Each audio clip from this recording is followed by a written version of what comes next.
A racist cop wrongfully arrests a black woman, parading his shoplifter for all to see.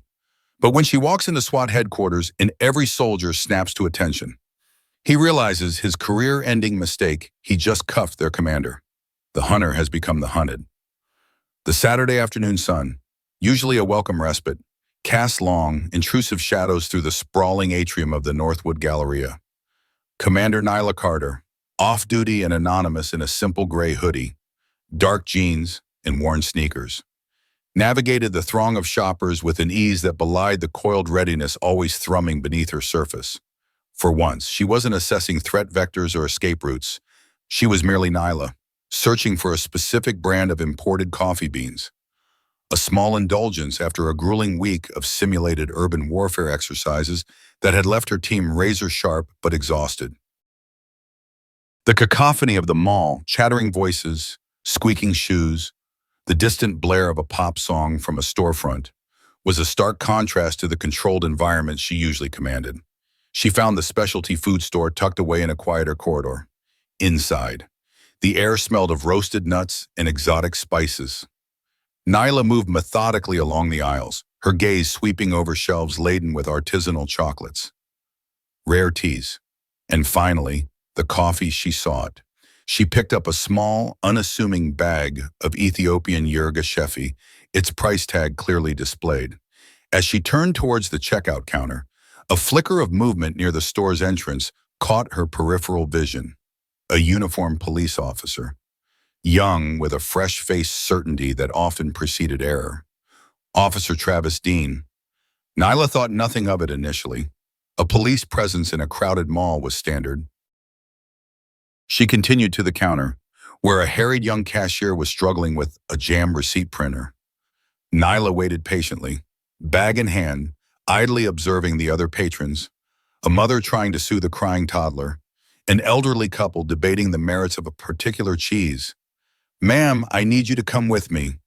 The voice was sharp, cutting through the ambient noise. Nyla turned. Officer Dean stood a few feet away, his hand resting near his holstered sidearm. His eyes narrowed with a look of predatory suspicion that she recognized instantly.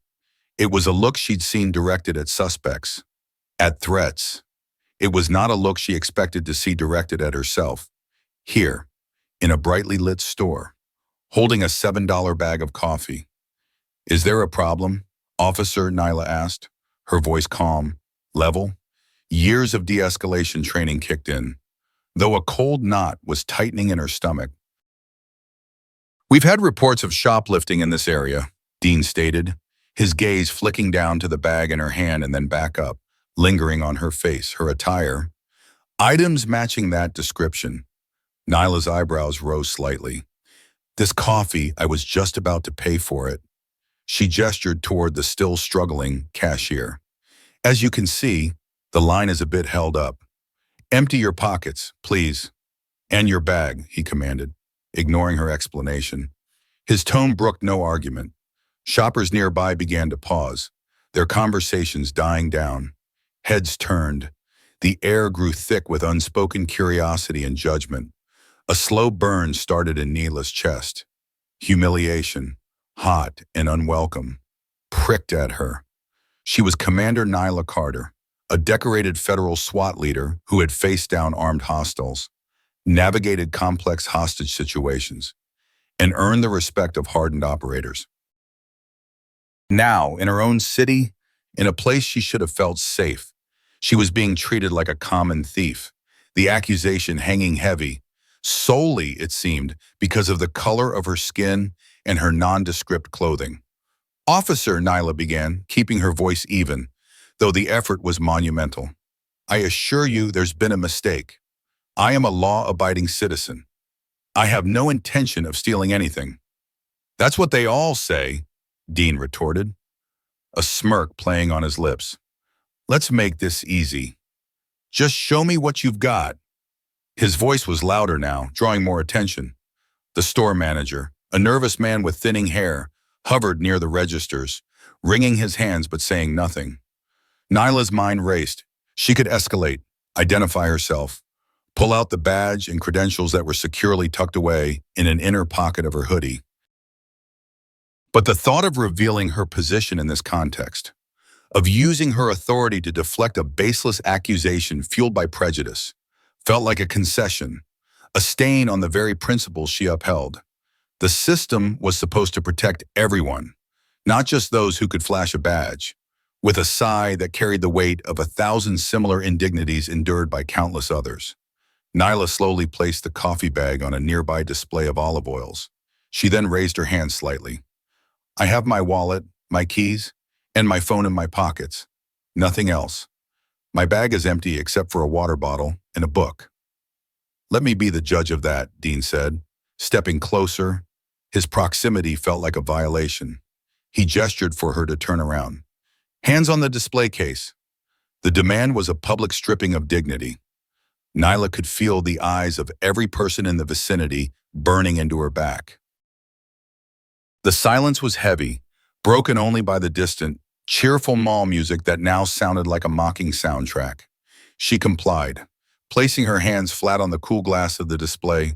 She could see her own reflection, a stoic mask that concealed the fury and frustration building within.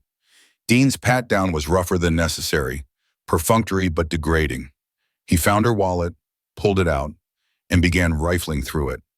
He glanced at her driver's license, his expression unchanging. No flicker of recognition, no dawning awareness. To him, she was just another potential shoplifter. Her identity, her profession, her entire life's work irrelevant in the face of his preconceived notions. "Nyla Carter," he read aloud, then snorted softly. He found no stolen goods. Of course, he unzipped her small crossbody bag, peered inside, and saw only the book and water bottle she'd mentioned. His disappointment was almost palpable. "Satisfied?" Officer Sir Nyla asked, her voice dangerously quiet as he handed back her wallet. Dean, however, seemed unwilling to let it go. He had committed to a course of action, made a public spectacle, and to back down now would be an admission of error. Something his youthful arrogance clearly couldn't stomach. "You fit the description. Dark clothing, acting suspiciously around high-value items." "High-value items," Nyla repeated, her gaze dropping pointedly to the small bag of coffee. "And acting suspiciously, by waiting to pay. We'll see what the manager says. Maybe he saw something." Dean blustered, turning to the still anxious store manager who looked like he wished the ground would swallow him. "Did you see this woman take anything, conceal anything?" The manager, flustered and intimidated, stammered. I didn't see her specifically. Officer, we've just been generally more alert. There was a memo." It was a weak attempt to support the officer without directly accusing Nyla, but the damage was done. Dean puffed his chest out slightly. "See, there's concern." He turned back to Nyla, his eyes hard. "I'm going to have to detain you for further questioning. We need to be sure." "Detain me?" Nyla's voice was incredulous. "On what grounds you've searched me? I have nothing that isn't mine. There is no evidence of any crime." "Resisting an investigation can be a crime in itself, ma'am," Dean said, his hand moving toward his handcuffs. "My advice is to cooperate." The threat was clear. He was manufacturing a reason, escalating the situation because his initial assumption had proven false.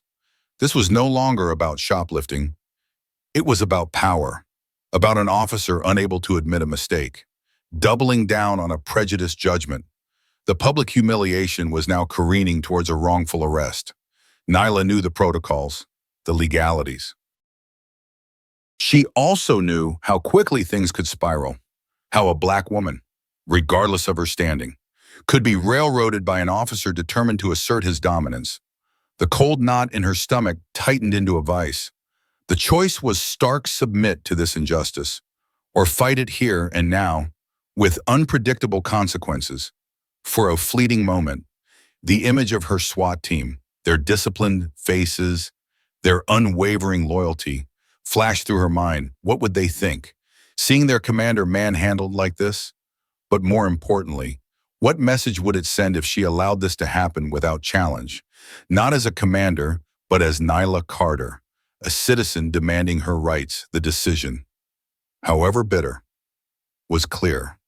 The fight wouldn't be here, not like this. It would come later, on her terms, where the scales of justice were meant to be truly balanced. The metallic click of the handcuffs ratcheting shut around Nyla Carter's wrists was a sound she knew intimately, but always from the other side. Now it was a cold, constricting reality. Each ridge of steel a fresh wave of indignation. Officer Travis Dean, his earlier bluster solidifying into a stubborn, defensive arrogance, pulled them unnecessarily tight. The shoppers in the specialty food store, a captive audience moments before, now averted their gazes, some with pity, others with a discomfort that bordered on condemnation. Only the store manager continued to hover, his face a mask of pale anxiety. "Let's go," Dean grunted, tugging her arm. The public humiliation continued as he paraded her out of the store and into the main thoroughfare of the Northwood Galleria. Heads turned again. Whispers followed them like a corrosive tide. Nyla kept her expression impassive, her back straight, refusing to shrink under the weight of accusatory stares. She was no longer just Nyla, the off-duty citizen. She was a spectacle, a symbol of Dean's misplaced authority. The irony was a bitter pill she, who had dedicated her life to upholding the law, was now being paraded as its supposed transgressor. The journey to the local precinct was short but suffocating. Dean remained largely silent in the driver's seat of the patrol car, occasionally glancing at her in the rearview mirror, a smug little smirk playing on his lips. Nyla stared out the window, the familiar streets of her city blurring past. Now feeling alien, hostile, the hard plastic of the back seat, the scent of stale coffee and industrial cleaner, the cage separating her from the front, it all served as a grim reminder of her current, outrageous predicament. It was in this sterile, unwelcoming cocoon, with the faint scent of Dean's cheap air freshener attempting to mask the car's underlying odors, that the past began to unspool. Not as a gentle memory, but as a visceral, unwelcome intrusion. It wasn't a single memory, but a composite, sharpened by a specific, defining incident from 15 years prior. She had been a rookie then, barely out of the academy. Officer Nyla Turner, her maiden name, full of fierce idealism and a naive belief that the badge was an impenetrable shield against injustice, for both the wearer and the public. Her older brother, Marcus, a brilliant, passionate architect with a laugh that could fill a room and a spirit that refused to be quelled, had been her staunchest supporter. Marcus had been driving home late one evening from his studio, his mind buzzing with designs for a new community center. He was in his own neighborhood, a place he'd helped to revitalize, when he was pulled over. The official reason, later stated, was a broken taillight, a taillight Nyla knew for a fact had been working perfectly when he'd left their parents' house hours earlier. Marcus, ever confident, ever articulate, had questioned the stop, politely but firmly. He knew his rights. He hadn't been drinking, had no contraband, nothing to hide. The two officers, older, more jaded, their faces etched with a cynicism Nyla now recognized with a chilling clarity, hadn't appreciated his questions. They hadn't appreciated his confidence, his well-maintained car, or the articulate way he spoke. To them, he was, perhaps, too sure of himself for a black man in that time, in that place. The situation escalated, as it so often did when prejudice met pride. Voices were raised. Marcus, frustrated by the blatant injustice, by the feeling of being targeted for no reason other than his existence, had argued. He hadn't been aggressive. Nyla knew in her bones he wouldn't have been, but he had been insistent. The details, pieced together later from a reluctant witness in a heavily redacted police report, were horrifying. Marcus was forcibly removed from his car. There was a struggle, or what was termed a struggle. He was subdued with a violence that was grossly disproportionate to any perceived threat. By the time Nyla, off-duty and alerted by a frantic call from her sister-in-law, had arrived at the precinct where Marcus was being held, the damage was done. She found him in a cell, his face bruised, one eye swollen shut, his bespoke suit torn. But worse than the physical injuries was the look in his eyes, a shattered, bewildered pain that had extinguished his usual fire. He'd been charged with resisting arrest and assaulting an officer. The community center designs, intricate blueprints filled with hope and innovation, lay scattered and trampled on the floor of his impounded car. Nyla, then a young officer full of academy-taught ideals, had tried to intervene. She'd identified herself, spoken to the desk sergeant, then to a lieutenant. She'd vouched for her brother, her voice trembling with a mixture of rage and desperation. She tried to use her badge, her shared profession, as a bridge. It had backfired spectacularly. The lieutenant, a man named Henderson with cold, dismissive eyes, had listened to her impassioned defense with a barely concealed sneer. "Officer Turner," he'd said, his voice dripping with condescension, "your brother fits a profile, and frankly, your emotional involvement does you no credit. Perhaps you're too close to this. Maybe patrol isn't for you if you can't see a clear-cut case of a suspect resisting lawful authority." Her badge hadn't been a shield for Marcus. It hadn't even been a tool for her. Instead, her attempt to use her position had been twisted, used to question her own objectivity and suitability for the job. The implication was clear: she was one of them before she was one of us. The blue wall had solidified before her very eyes, not to protect an innocent man, but to shield two of its own who had clearly overstepped. Marcus's case dragged through the courts for over a year. The charges were eventually dropped due to inconsistencies in the officer's testimonies, and the witness finally coming forward more assertively. But not before his career had been derailed, his spirit scarred, and his faith in the system utterly demolished. He was never the same. The laughter came less easily, the bright spark in his eyes dimmed by a permanent shadow of caution and mistrust. The community center was eventually built, but by another architect. That experience had carved deep lines into Nyla's soul. It taught her a brutal lesson: a badge was powerful, but it was not a magic wand. Wielded impulsively or in the wrong context, especially when personal stakes were high and racial bias was in play, it could be ineffective, or worse, counterproductive. It showed her that the system she had sworn to uphold could be a labyrinth of prejudice, where the truth could be easily suffocated by ingrained biases and unquestioning solidarity. It was why she became cold, precise, and uncompromising in her professional life. To be so unimpeachably excellent, so strategically sound, that her authority could not be easily dismissed or undermined. And it was why, in the mall, faced with Officer Dean's arrogant bigotry, she hadn't immediately declared her rank. It wasn't that she was afraid to. It was that she knew, from Marcus's ordeal, that a premature revelation, especially in a heated, public moment with an officer like Dean, could muddy the waters. He could claim she was trying to intimidate him, to abuse her power. The real issue, his blatant, baseless racial profiling, could be obscured. She needed the injustice to be clear, unambiguous, witnessed. She needed his actions to stand on their own, to be judged for what they were, without the complicating factor of her own considerable authority until the right moment, in the right forum.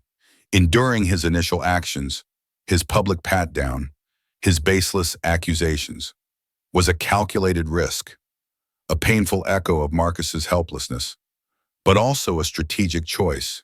She would let Dean build his own gallows. The patrol car pulled into the sally port of the 17th precinct. The harsh fluorescent lights of the garage were a stark contrast to the fading afternoon sun. As Dean opened her door and unceremoniously let her out, the cold memory of Marcus's bruised face and the dismissive glare of Lieutenant Henderson solidified into a cold, hard resolve in Nyla's gut.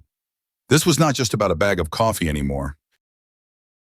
This was about every person who had ever been judged, humiliated, and stripped of their dignity based on the color of their skin. This was for Marcus. And this time, Nyla Carter was not a rookie officer. She was a commander, and the rules of engagement were about to change, just not in the way Officer Travis Dean could ever anticipate. The silence she had maintained about her true identity was not an act of submission, but the quiet drawing of a battle line. The 17th The 17th Precinct's processing area was a symphony of institutional beige and muted discontent. The air hung heavy with the smell of old linoleum, stale sweat, and the faint, ever-present aroma of disinfectant failing to mask deeper, more ingrained odors. Fluorescent lights hummed overhead, casting a sterile, unforgiving glow on everything and everyone. For Nyla Carter, stripped of her freedom and now her anonymity within these walls. It was an environment designed to diminish, to process individuals into case numbers.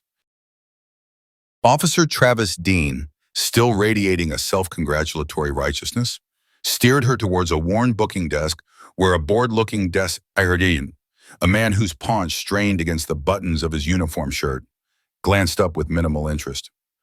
"Got a live one, Dean," Sergeant Miller grunted, his voice a gravelly monotone. He didn't look at Nyla, his attention fixed on some paperwork before him. "Shoplifting, possibly resisting," Dean announced with an air of accomplishment. "Caught her red-handed at the Galleria. Well, almost. Fit the bolo description. Became agitated when questioned." Nyla remained silent, observing. Dean was already embellishing, subtly shifting the narrative from a baseless stop to her supposed agitation. The almost red-handed was a lie. The agitated, a gross mischaracterization of her calm, if firm, denials. It was the classic script when evidence lacked. Paint the suspect as uncooperative. The booking process was a slow, dehumanizing crawl. Nyla's details were taken, her fingerprints meticulously, impersonally rolled onto digital scanners, her civilian clothes. The gray hoodie and jeans that had marked her as suspicious to Dean were itemized and bagged. She was given a faded, ill-fitting jumpsuit, the fabric rough against her skin, another layer of her identity stripped away.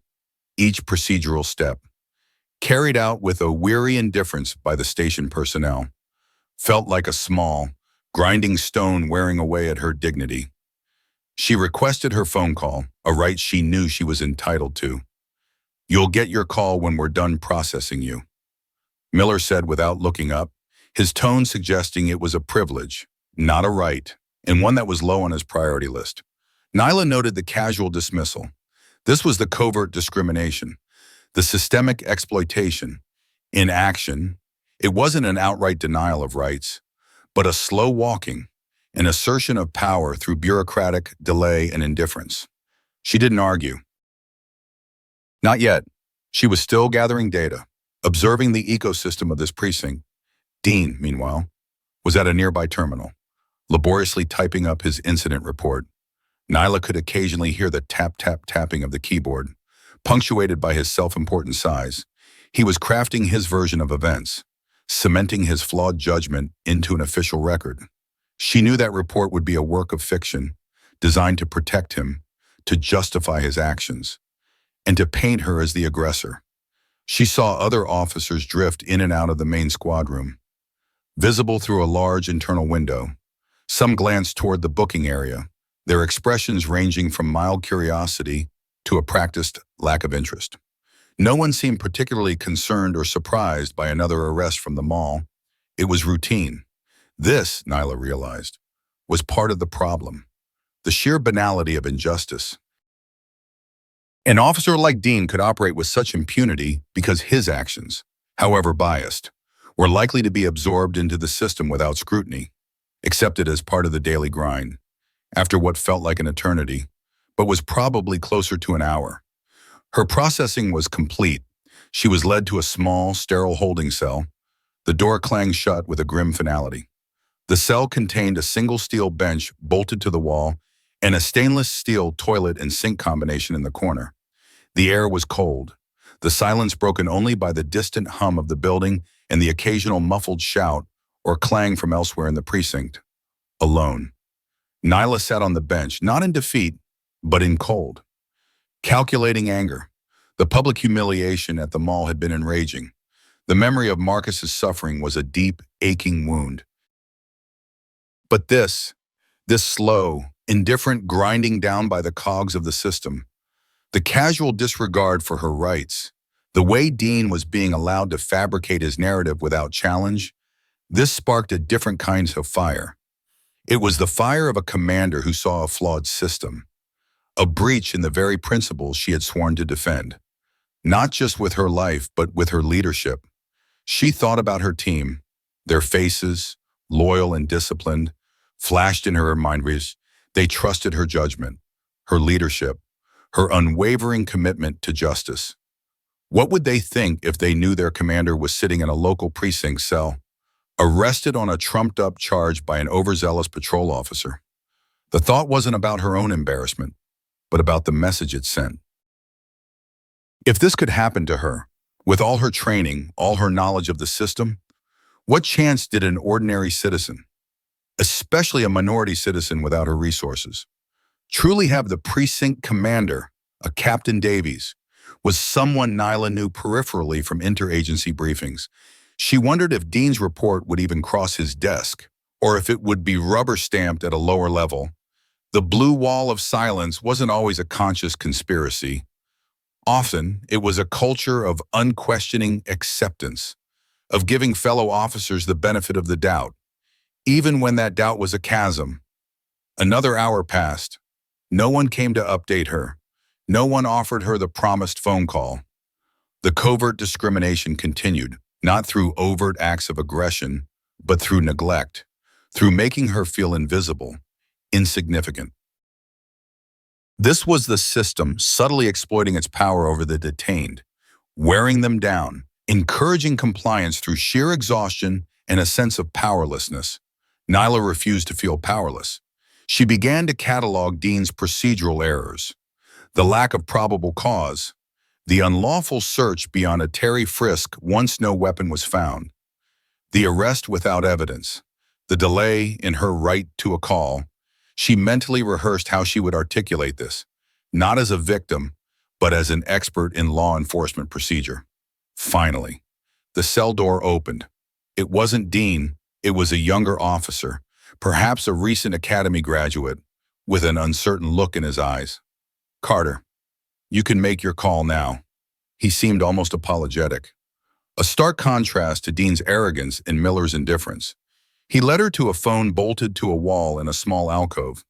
It was grimy, the receiver sticky. Nyla dialed a number she knew by heart, the direct line to her second-in-command. Lieutenant Jian Lee, a woman whose calm efficiency was legendary within their unit. "Lee," Jian answered, her voice crisp, professional, even at this late hour on a Saturday. "Jian, it's Nyla." There was a fractional pause. "Commander, is everything all right? Your voice sounds different. Where are you?" "I'm at the 17th precinct, downtown," Nyla said, her voice low and steady. "I've been arrested." Another pause. Longer this time, filled with unspoken shock. Nyla could almost hear the gears turning in Jian's highly organized mind. "Arrested for what, Commander? What is going on?" "Shoplifting, apparently," Nyla said, a humorless irony lacing her tone. "At the Northwood Galleria, there was an incident with a patrol officer. Officer Travis Dean."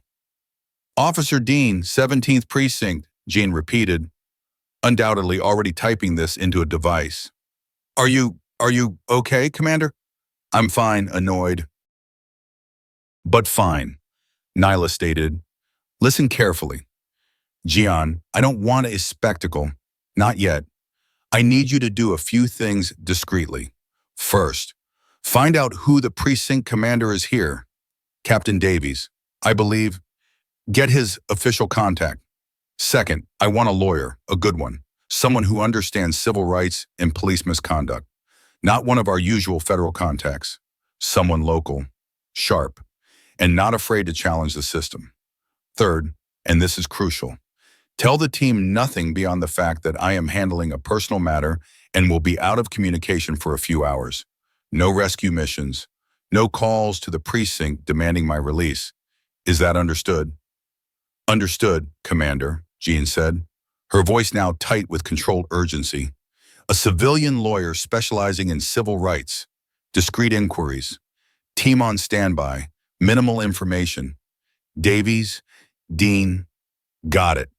How, how bad is this? Nyla, it's bad for Officer Dean, Nyla said, a hint of steel in her voice. He just doesn't know it yet.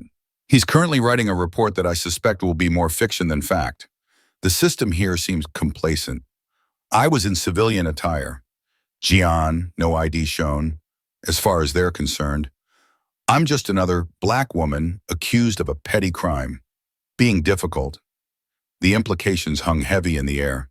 Gian, a woman of Asian descent, understood the nuances of bias all too well. I'll have someone en route within the hour, Commander. The best I can find on short notice. Jean promised. Just hold tight. That's the plan, Nyla said. And Jean, thanks. She hung up, a small measure of control regained. The call was a lifeline, not just for legal aid, but a connection to her world, her authority, a reminder of who she was beyond these concrete walls and the demeaning label of suspect. The systemic exploitation she was experiencing was real, but so was her resolve. The pieces were moving, slowly, but they were moving, and the next move would be hers. The chill of the holding cell seeped into Nyla's bones, a damp, indifferent cold that mirrored the precinct's atmosphere. Hours crawled by, measured only by the shifting lines of pale light filtering through the small, grimy window high on one wall. Her lawyer was on the way. Jean had assured her, but within the hour had stretched into nearly 2. Nyla understood, finding the right kind of legal counsel on a Saturday evening, someone with the specific expertise and tenacity she required, was no small feat. She used the time to mentally dissect every interaction, every procedural misstep since Officer Dean first approached her in the Galleria. Her mind, trained for complex tactical scenarios, was now her most potent weapon, assembling the architecture of her defense in the inevitable counteroffensive. The clang of approaching footsteps and the jingle of keys broke the silence. Nyla rose slowly, her posture erect, her expression carefully neutral. It was Officer Dean, his earlier smugness now tinged with a visible impatience. He held a clipboard with a form attached. "Carter," he began, his voice attempting a tone of officialdom that didn't quite mask his irritation. "Need you to sign this. It's your statement of rights and a property inventory." Nyla looked at the clipboard, then directly at Dean. "I will not be signing anything. Officer Dean, until my legal counsel is present." Her voice was calm, but there was an inflexible core of steel beneath it. This was her first overt act of resistance within these walls, a clear drawing of a line. Dean's jaw tightened. A flush crept up his neck. "Look, don't make this harder on yourself. This is standard procedure. You sign it, acknowledge you got your stuff, and that you understand your rights, which, by the way, I read to you, Bo. You recited a version of them." "Yes," Nyla conceded coolly. "However, my understanding of my rights also includes the right to have counsel present during any custodial process, especially when the grounds for my detention are, at best, specious, and I will certainly not be signing any document drafted or presented by you without my lawyer reviewing it." "Specious," Dean scoffed, his face reddening further. "I had probable cause. You fit a bolo. You were acting suspiciously." Probable cause requires more than a vague description and a shopper patiently waiting to pay for a $7 item. "Officer," Nyla countered, her gaze unwavering. "A bolo which, I might add, you have yet to produce or describe with any specificity that genuinely matches my appearance beyond my race and civilian attire. My detention here is unlawful, and I will not legitimize it by signing your paperwork." Dean took a step closer to the bars, his knuckles white where he gripped the clipboard. "You're pushing it, Carter. I can add obstruction to the charges. Failure to cooperate. And I will add unlawful arrest and harassment to the complaint I will be filing against you and this precinct." "Officer Dean," Nyla stated, her voice dropping slightly, carrying a new weight of authority that seemed to momentarily surprise him. "I have also been denied my right to a timely phone call, which was significantly delayed. Furthermore, I demand to speak with your precinct commander." Captain Davies. Dean blinked, the threat of involving his superior officer clearly unwelcome. Captain Davies is busy. He doesn't deal with routine shoplifting arrests.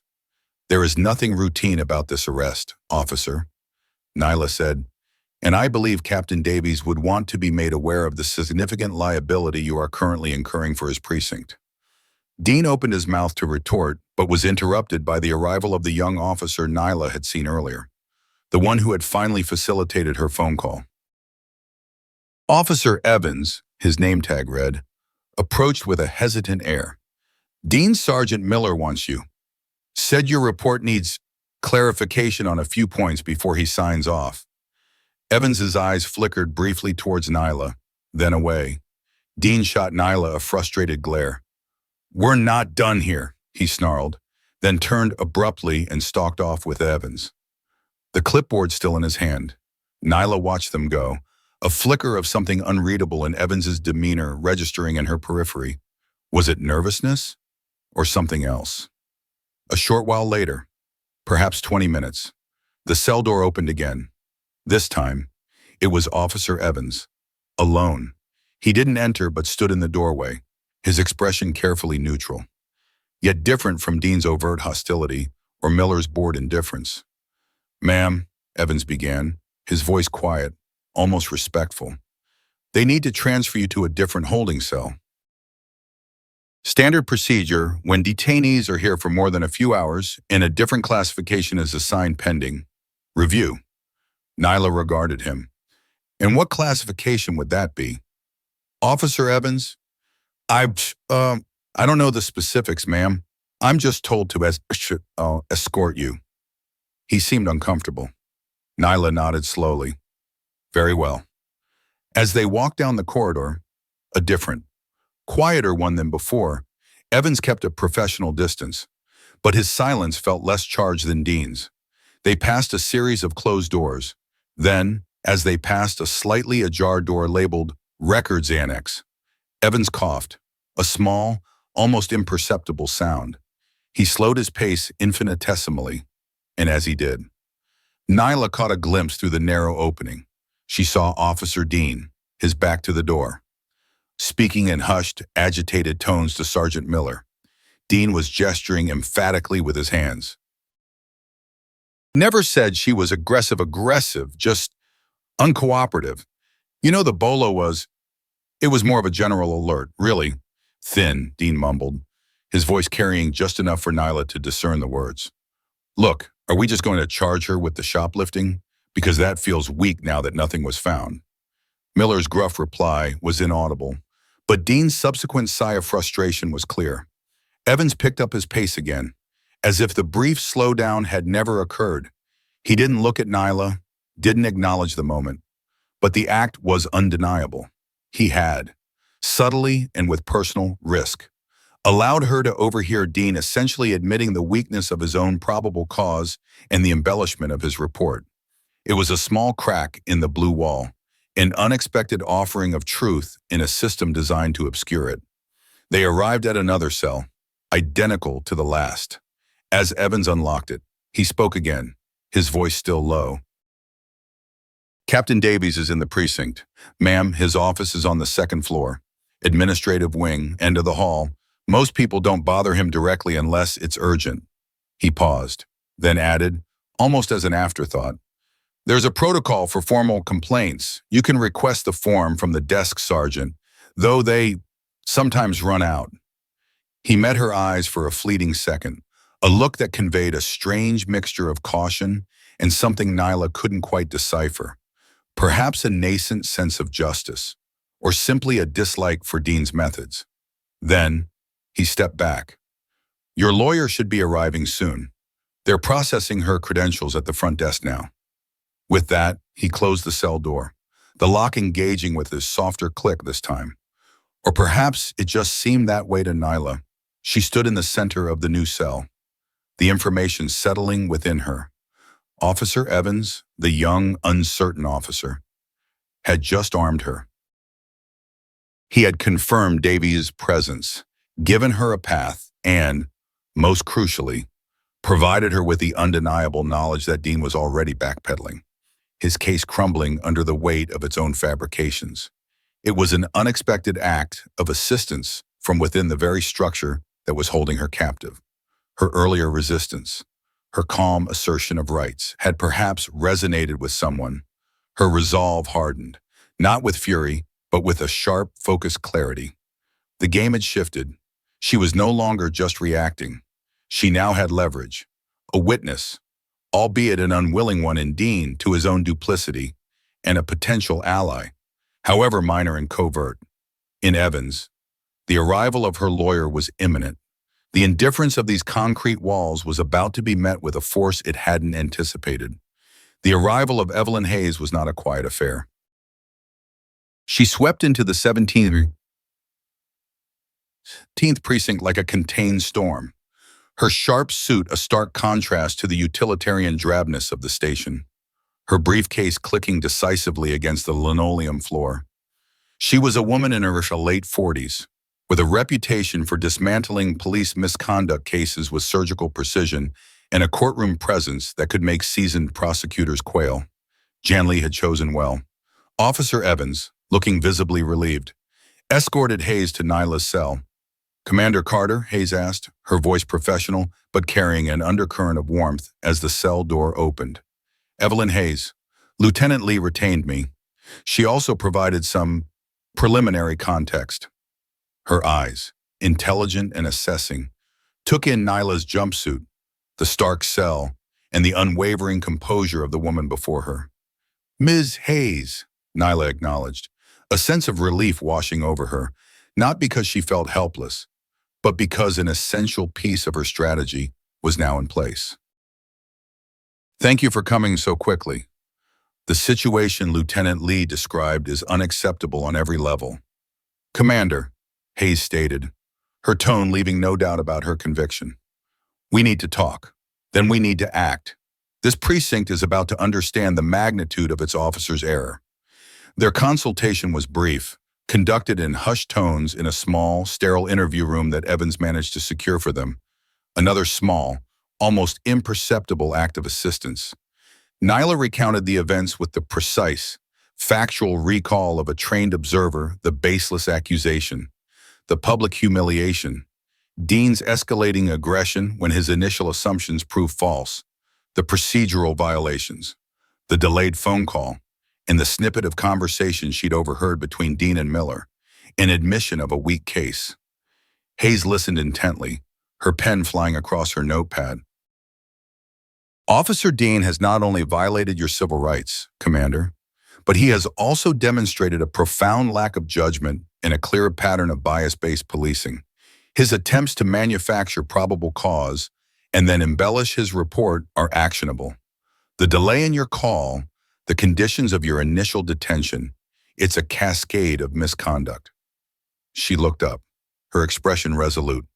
"Captain Davies, we need to go to him directly, now, before Officer Dean and Sergeant Miller can sanitize their reports further or concoct a more cohesive, albeit false, narrative." "Agreed, Ed," Nyla said. "Officer Evans indicated Captain Davies is in his office." "Then let's not keep the captain waiting," Hayes said, a grim smile touching her lips. Captain Davies' office was on the second floor, larger than the utilitarian spaces below, with a wooden desk and a window that overlooked a dreary side street.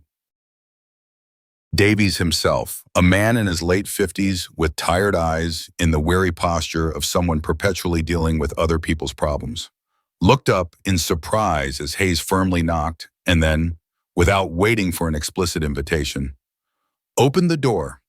Officer Evans, who had discreetly shadowed them upstairs at a distance, now stood uncertainly in the corridor. "Captain Davies," Hayes began, her voice polite but firm. "My name is Evelyn Hayes. I am legal counsel for Commander Nyla Carter." She gestured towards Nyla, who stood beside her, radiating a quiet, formidable presence despite the demeaning jumpsuit. Davies' eyes widened slightly at the title Commander, though its full implication hadn't yet landed. He likely assumed a lower-level command in some obscure department. "Commander, I wasn't aware. Wait, you're at this, what is this regarding?" Mrs. Hayes, I understood there was a shoplifting arrest from the Galleria, a Miss Carter. And there was an unlawful detention and a wrongful arrest, Captain, Hayes corrected, stepping fully into the office. Nyla beside her. Your officer Travis Dean detained Commander Carter without probable cause, subjected her to a humiliating public search based on racial profiling, and then arrested her when no evidence of any crime was found. He is currently, I believe, attempting to falsify his report to cover his egregious misconduct, aided by Sergeant Miller. Davies's expression hardened. Those are very serious allegations. Ms. Hayes? He looked from Hayes to Nyla, his gaze lingering on the jumpsuit. Officer Dean is a young officer, but generally reliable. His reliability is precisely what's in question. Captain, Nyla spoke for the first time, her voice calm and clear, devoid of accusation but resonant with authority. He accused me of stealing a $7 bag of coffee I was waiting to pay for. He searched me publicly. He found nothing. He then escalated the situation, claiming I fit a bolo he has yet to describe with any credible specificity. He then arrested me for, I believe he termed it, resisting an investigation, which is a fabrication. I see, Davies said slowly, his eyes narrowing. He pressed a button on his intercom. Miller Dean, my office, now. The wait was short. Sergeant Miller and Officer Dean entered, Dean looking flustered and Miller with his usual impassive mask, though a flicker of unease showed in his eyes as he saw Hayes and Nyla. Dean, Miller, Davies began, his voice tight. We have a situation here.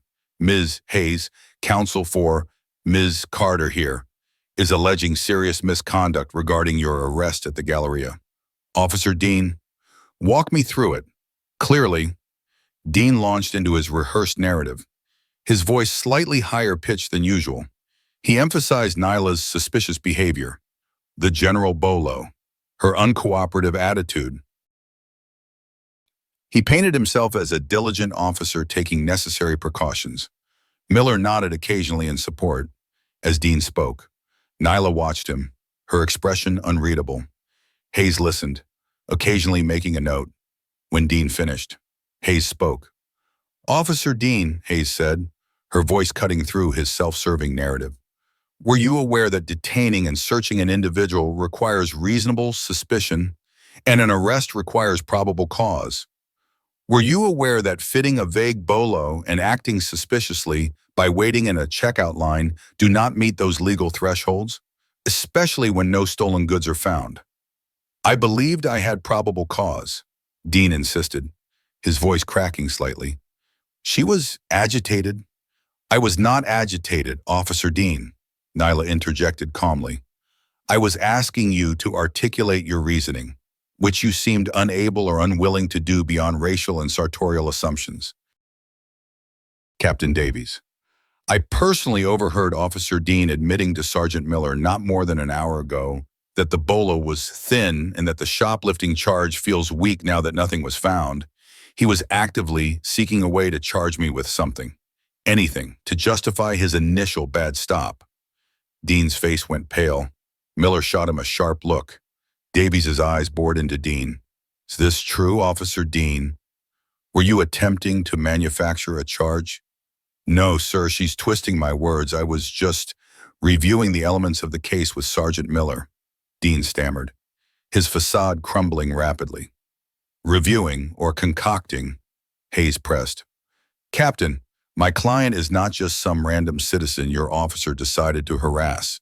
While Officer Dean was busy violating her constitutional rights, he was also making a catastrophic error in judgment regarding who he was dealing with. Hayes paused for dramatic effect. Captain Davies, allow me to properly introduce my client. Nyla stepped forward slightly. Captain Davies, she said, her voice now carrying the unmistakable resonance of command, the tone she used when addressing her own highly trained operatives. My name is Nyla Carter. I am the commander of the federal SWAT task force for this entire tri-state region. The Department of Justice is likely already aware of my unlawful detention by your officer, as my second-in-command was alerted hours ago. The silence in the room was absolute.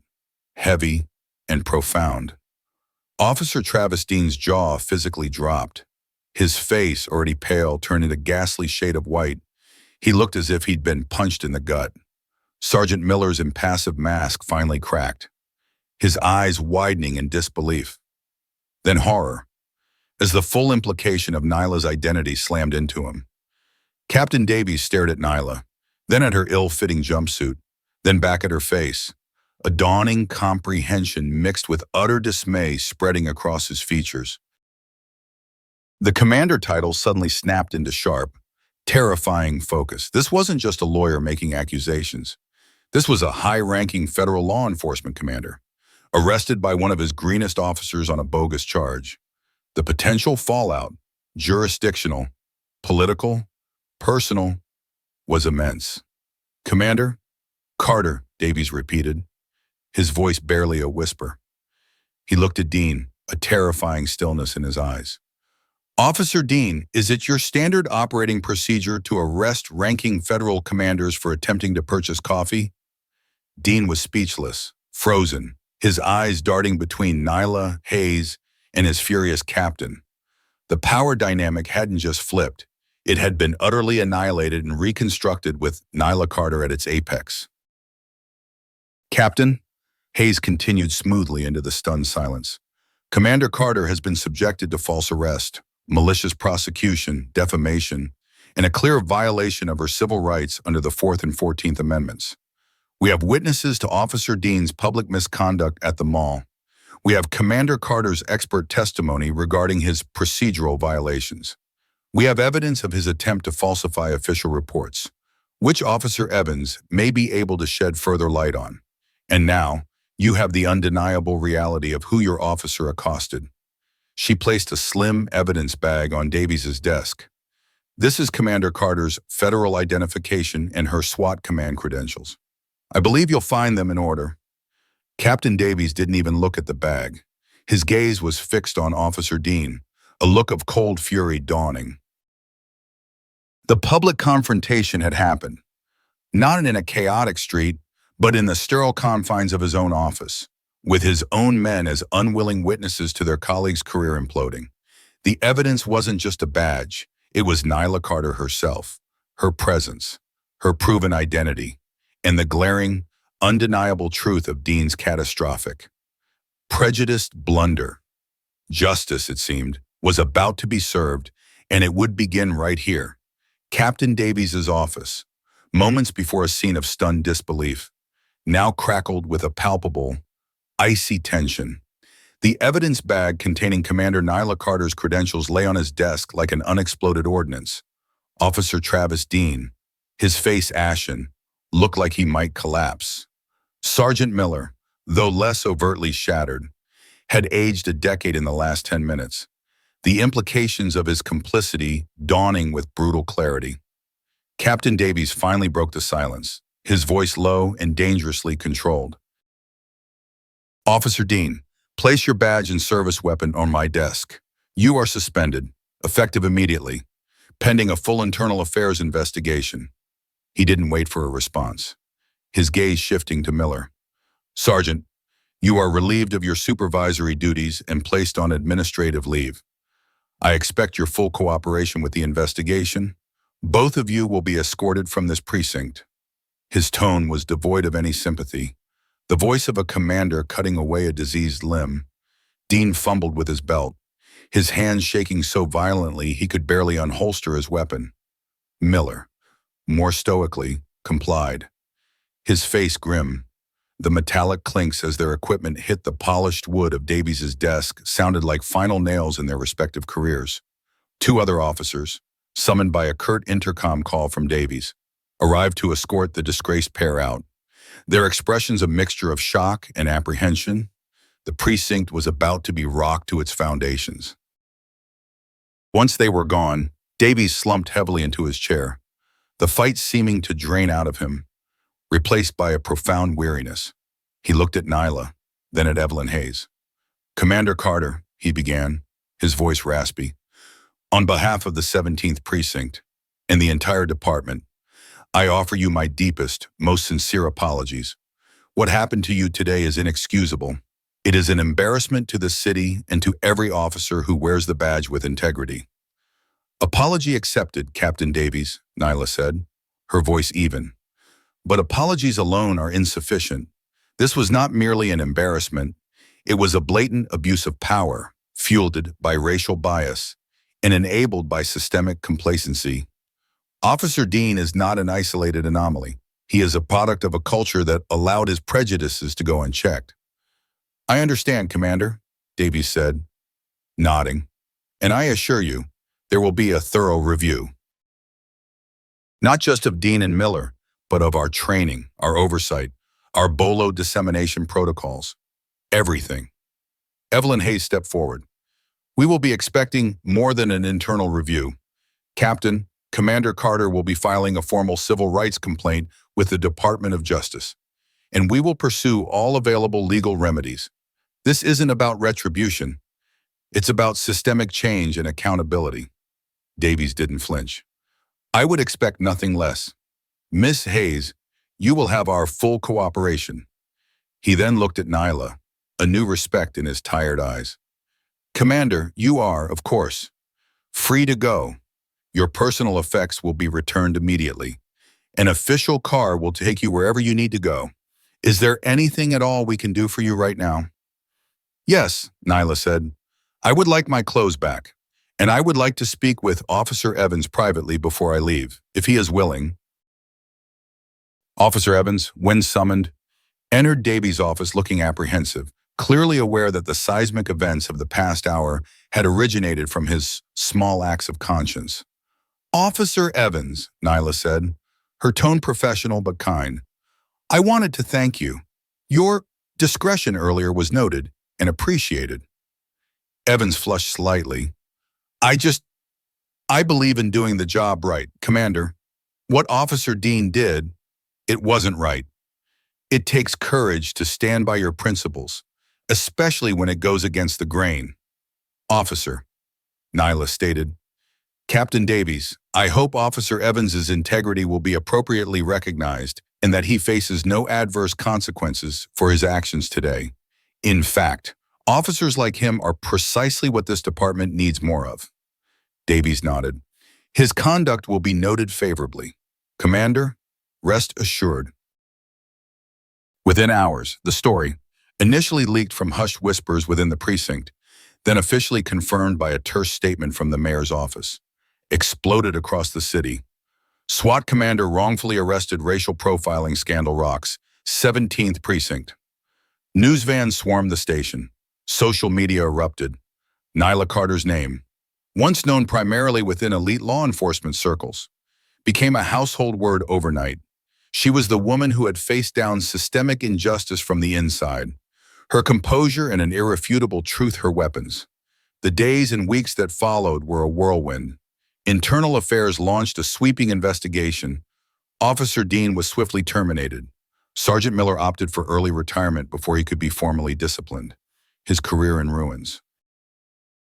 Captain Davies, true to his word, initiated a top-to-bottom review of the 17th Precinct's policies, mandating new implicit bias training, stricter protocols for BOLO dissemination, and the universal implementation of body cameras, a measure Nyla had long advocated for at a federal level.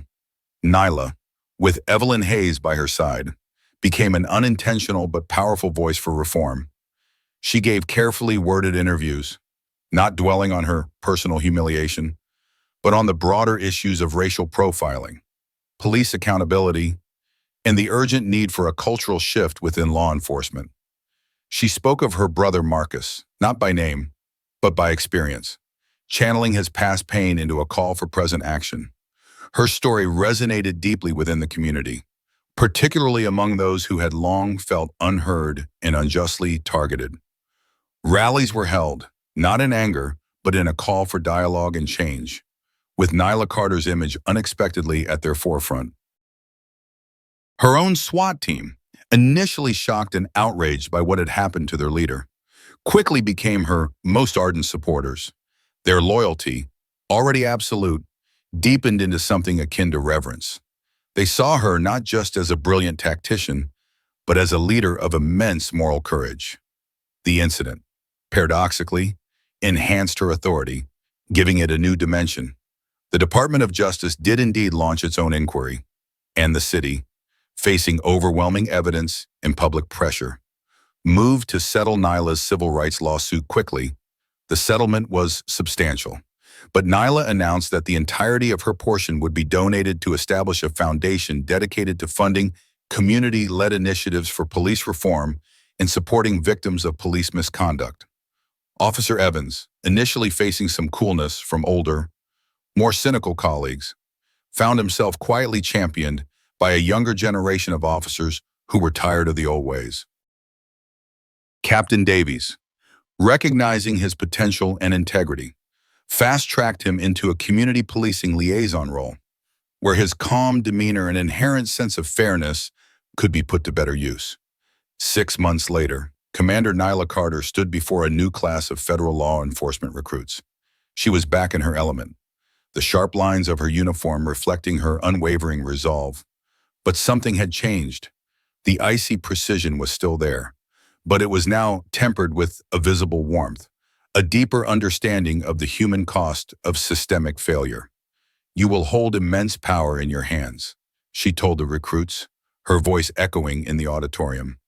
"The power to protect, to serve, but also, if you are not vigilant, the power to harm, to oppress. Never forget that the badge you wear is a symbol of public trust. It is not a shield for prejudice, nor a license for arrogance. It is a responsibility. Uphold it with integrity, with courage, and with a profound respect for the rights and dignity of every single person you encounter. Be better, demand better. Because justice is not an abstract concept, it is a daily practice, a constant striving. What happened to me was an injustice. But the way this city, this department, and many of you have responded, that is the beginning of hope." Her gaze swept over their faces. The ordeal had been a crucible, burning away any remaining naivety, but forging in its place an even stronger commitment. She was no longer just Commander Nyla Carter, leader of SWAT. She had become an accidental icon, a symbol of resilience, a catalyst for change. The city was listening, and for Nyla, that was a victory far more significant than any arrest she had ever made. The echoes of a shattered badge from her past were finally being answered by the sounds of a community awakening.